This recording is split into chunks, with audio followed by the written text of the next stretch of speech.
واقعہ سنیے کربلا کا ایک نیک شخص جس کی دکان کربلا میں تھی، عطر بیچتا تھا، تسبیحیں، سجدگاہیں، لوگ آتے تھے اس سے لیتے تھے، بوڑھا شخص، پورے کربلا میں مشہور کہ اس سے بڑا کوئی تہجد گزار نہیں ہے، لوگوں نے زبان سے کبھی جھوٹ نہ سنا، غیبت نہ سنی، ہمیشہ نیکی کی باتیں اور نیکی کی باتیں کرتا۔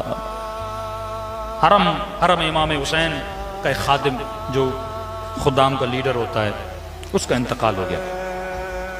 خدام نے میٹنگ کی کہ اب ہمیں ایک نئے خادم کا انتخاب کرنا ہے، کس کا انتخاب کریں؟ تو سب نے کہا وہ جو عطر فروش، نام مجھے یاد نہیں، شیخ حسن یا کوئی نام تھا، وہ سب سے بڑا نیک ہے، متدین ہے، پورے کربلا میں مشہور ہے کہ اس سے بڑا کوئی نیک نہیں۔ اس کے پاس آئے، شیخ صاحب اگر ہم چاہتے ہیں کہ آپ یہ فریضہ، ہر آدمی کی تمنا ہے کہ امام حسین کی حرم کا خادم بنے، ہم خدام کا آپ کو ہیڈ بنانا چاہتے ہیں، کیونکہ نیچے خادم ہیں، ہیڈ بھی ایسا ہو جن کو دیکھ کر وہ انسپائر ہوں، متقی ہو، پرہیزگار ہو۔ اس نے کہا نہیں، میں گنہگار، میں خطا کار، یہ عہدہ، میں اس عہدے کے قابل نہیں ہوں۔ بڑا اصرار کہ ہمارے پاس کوئی نہیں، اس نے مان لیا۔ کہتا ایک ہفتہ گزرا، صبح حرم جاتا تھا، شام کو اپنی دکان پہ آتا تھا، تھوڑی خدمات کرتا تھا، کبھی جھاڑو دے دیا، کبھی مولا کے دروازے، مختلف چیزوں کی دیکھ بھال کرتا تھا۔ ایک ہفتے کے بعد کیا دیکھا، مولا کے حرم کے صحن میں شور شرابہ بپا ہے۔ دوڑا آفس سے نکلا، صحن میں آیا، بھائی کیا ہوا ہے؟ دیکھا ایک خاتون ہے جو چیخ رہی ہے، خادموں کو ڈانٹ رہی ہے۔ آیا، میری بہن مسئلہ کیا ہے، کیا ہوا ہے؟ کہا آپ کیسے خادم ہو، آپ کی ڈیوٹی کیا ہے؟ یہاں ظاہر امام حسین کی حفاظت ہو، اس کے سامان کی حفاظت ہو، میں مولا کے حرم میں آئی ہوں اور یہاں پہ میرا پرس چوری ہو گیا ہے، میرا پیسہ، میرا سب کچھ اس پرس میں تھا۔ اس نے کہا میں معذرت کرتا ہوں، ایک ہفتہ ہوا ہے میں نے یہ عہدہ سنبھالا ہے، میں دیکھتا ہوں، دیکھ بھال کرتا ہوں، ڈھونڈتے ہیں۔ اس نے کہا نہیں، یہاں میرا پرس چوری ہوا ہے۔ اس نے کہا حرم کے دروازے بند کر دو، دروازے بند کی، جتنے لوگ تھے ان کا میں معذرت چاہتا ہوں، میں نہیں کہہ رہا کہ آپ سب چور ہیں، لیکن اس خاتون کا دل مطمئن کرنے کے لیے مجھے چیکنگ کرنی پڑی، سب کی چیکنگ کی لیکن پرس نہیں ملا۔ خاتون اور غصے میں آ گئی، کہنے لگی میں سب کو بتاؤں گی میرا پرس تو نے چوری کیا ہے۔ بندہ خدا میں نے کیسے چوری کیا؟ کہ تمہاری ڈیوٹی ہے کہ میرا پرس مجھے ڈھونڈ کے دو، اگر نہیں ڈھونڈ کے دو گے میں شور و شرابہ کروں گی۔ اس نے کہا امام حسین کی ظاہر ہو، مجھے 3-4 دن کی مہلت دو، میں تمہارا پرس تمہیں ڈھونڈ کے دے دوں گا۔ خاتون نے کہا ٹھیک ہے، چلی گئی اپنے ہوٹل پر۔ 3 دن کہتا ادھر ادھر بہت ڈھونڈا لیکن خاتون کا پرس نہیں ملا۔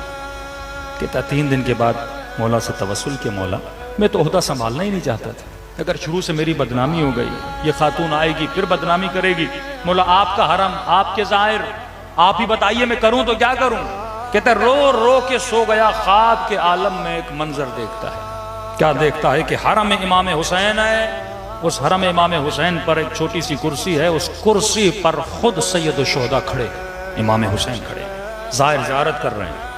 امام فرماتا ہے میرے ظاہرو جمع ہو جاؤ، میں تجھے بتاؤں کہ میرا چور کون ہے۔ خواب کے عالم میں دیکھ رہے کہ سارے ظاہر جمع ہوئے، میں بھی دوڑا گیا کہ مولا چور کا نام بتائیں گے، خاتون کے پرس کا پتہ چل جائے گا۔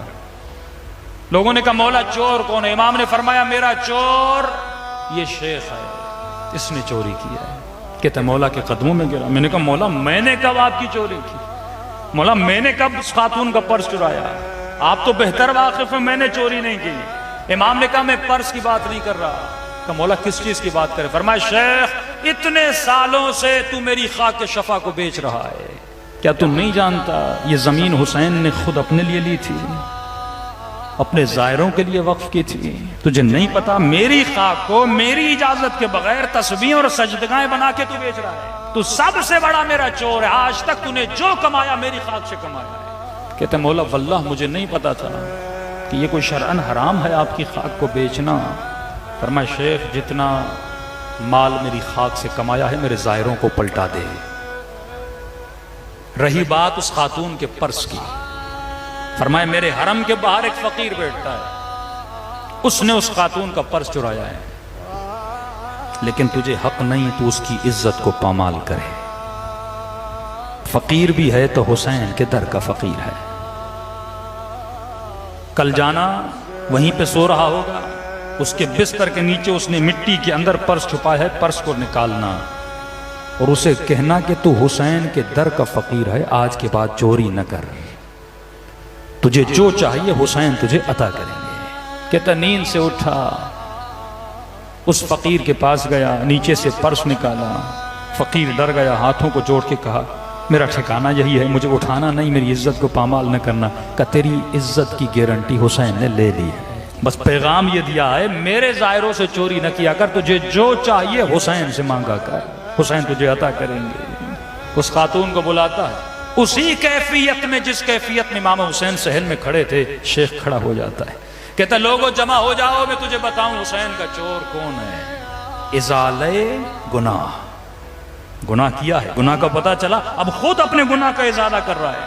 یہ ہے اپنے نفس کو رون دینا، یہ ہے اپنے گناہ سے معافی کر لینا۔ اگر ایسا نہ کرتا بھائی لوگوں کو پتہ چلے گا میری عزت کا کیا ہوگا، میری آبرو کو کیا ہوگا۔ عزت دینے والا خدا ہے، آبرو دینے والا خدا ہے۔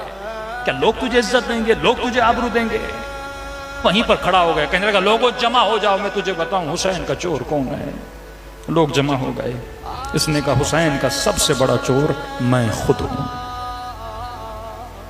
لوگوں نے کہا شیخ تو متدین ہے، تو نمازی ہے، کیوں خود پہ بہتان لگا رہا ہے، ہم جانتے ہیں تجھ سے بڑا نیک کوئی نہیں ہے۔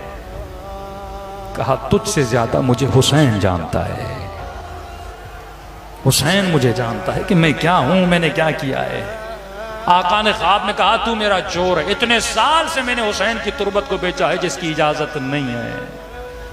لہٰذا اے لوگوں جس کو پتا ہے، جس نے مجھ سے لی ہے، آ کر مجھ سے پیسے واپس لے لیں۔ کہتے ہیں کہ ڈیلی بیسس پہ لوگ آتے تھے، شیخ پیسے دیتے رہتے تھے۔